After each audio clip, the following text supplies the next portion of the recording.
বাড়িতে ইলিশ মাছ আনলে এই ইলিশ মাছের লেজটাকে নিয়ে পড়তে হয় মহা বিপদে, কারণ এটা কেউ খেতেই চায় না।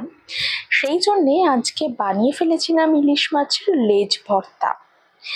ইলিশ মাছের লেজাটাকে ভালোভাবে লাল করে ভেজে নিয়েছিলাম, আর তারপরে কাঁটাগুলো ছাড়িয়ে নিয়েছিলাম। লাল করে ভেজে নিলে কাঁটা ছাড়াতে অতটাও অসুবিধে হয় না।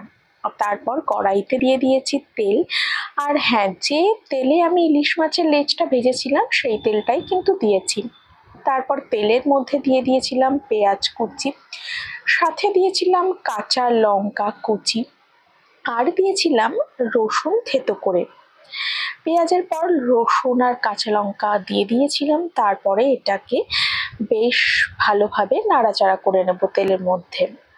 পেঁয়াজটা একটু ভাজা ভাজা হয়ে এসছে, এখানে দিয়ে দিয়েছিলাম পরিমাণ মতো নুন, আর তারপরে দিয়েছিলাম 3-4টে শুকনো লঙ্কা ভাজা।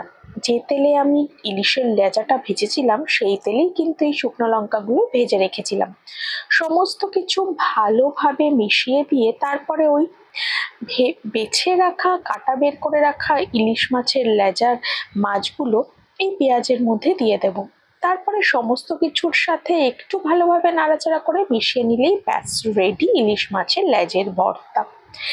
আজকে আর লেজটা নিয়ে কোনো রকম বিপদে পড়তে হয়নি, বিশ্বাস করো, সবাই একদম চেটে পুটে খেয়েছে এটা।